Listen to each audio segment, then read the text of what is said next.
Okay, so I want to look at this problem. I altered it a little bit from what I had originally. Okay, just to make drawing the characteristics a little easier.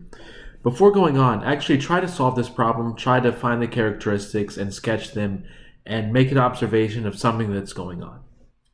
Um, anyway, okay, so that's what I'm going to do. I'm just going to try to find the characteristics exactly like we've done up until this point. So t dot is just going to be the thing that multiplies the t derivative of rho, so that's 1. T of 0 is equal to 0. X dot is going to be the thing that multiplies the x derivative. Well, that's rho, but along the characteristics, rho is equal to z, so we're going to have that. And this is going to be x naught.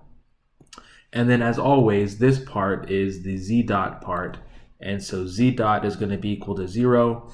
And then z of 0 is going to be either 2 if x naught is less than 0, or it's going to be 1 if x naught is greater than 0. Okay, so let's start to sketch some things here. So let me do an xt axis. So this is the t-axis, and this is the x-axis. Okay, and I know the solution is going to be equal to 2 when x is less than 0, and it's going to be equal to 1 when x is greater than 0. So let me solve some of these characteristics. The t equation is going to give me t of s is equal to s. If I look at the z equation, this is going to give me z of s is equal to z naught, which is equal to 2 if x naught is less than 0, and it's equal to 1 if x naught is greater than 0. And so now I can solve for my x. So x of s is going to be equal to z naught times s plus x naught. And again, this will be piecewise defined. It'll be 2s plus x naught if x naught is less than 0, and it'll be s plus x naught if x naught is greater than 0. Okay, and as we've done before, I'm going to do this in a different color. I'll do this in red.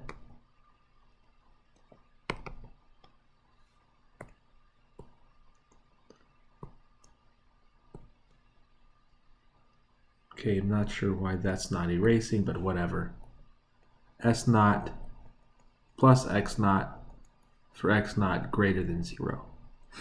Okay, now if I look at the first curves for x naught less than 0, I've got 2s plus x naught. So these are going to be slopes of 1/2. And again, this is for x naught less than 0, but I'm going to go all the way up to x naught is equal to 0. So if I'm in x naught is equal to 0, that's going to be t is equal to 1/2 x. So we're going to go up 1 and over 2, and I'll do this characteristic like this. And then this one, up 1 and over 2. This is a straight line, or the dashed line, up 1 and over 2. There's a reason that I'm drawing so many characteristics. I would actually recommend, if you haven't done it already, stopping and plotting this in Desmos. Okay, and I know that over here, since z is constant, I know that over here, rho is going to be equal to 2. Okay, so now let me look at the red characteristics. Okay, so that's x is equal to s plus x naught, and so now the slopes are going to be a 45-degree angle.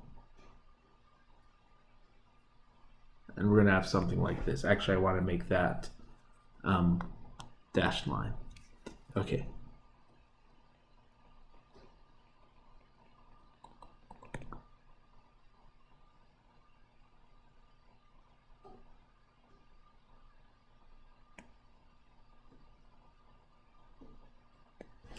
Okay, and what do I know? I know that along the red characteristics, rho is equal to 1. Okay, but now we're having some problems here because we have these characteristics that are intersecting. On the blue characteristics, the solution is supposed to be 2. On the red characteristics, the solution is supposed to be 1. What happens when the two characteristics intersect? What's going on there?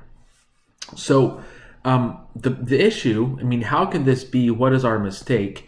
The mistake is there is an assumption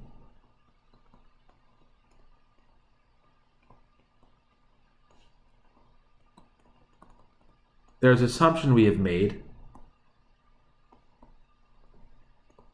in particular, that the solution rho of xt is continuous, so that we can do all of the calculus stuff that we've been doing to derive these characteristic equations and stuff like that. So what we have in this case, we have to allow for rho not to be continuous. So what if rho of xt is discontinuous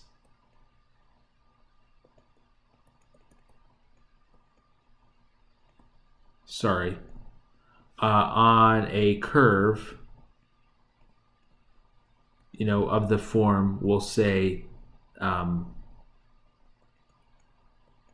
x of s.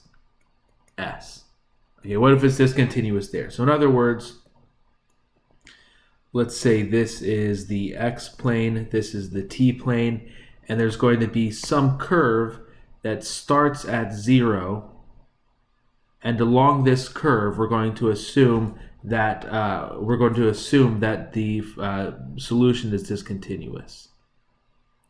Okay, and so what we have, actually let me do it in a different color. What colors I'm using up here? Okay.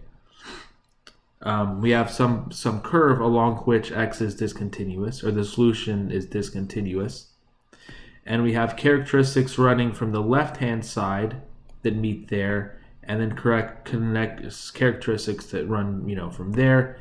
And so if the characteristics look something like this, what we're going to do in the next video is to find a formula for this orange line. This is called the shock.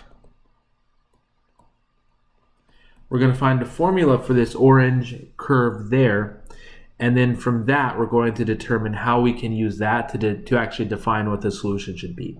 But the main part, we know what the solution will be. It's going to be equal to it's going to be equal to 2 on the left-hand side. It'll be equal to 2 on the left-hand side and 1 on the right-hand side. So the difficult part is going to be actually finding where these characteristics first meet. That's going to be the difficult thing that we have to do. And for at least this simple example, on the left-hand side, the solution will be equal to 2, and on the right-hand side, the solution will be equal to 1. And we're going to do that in the next video.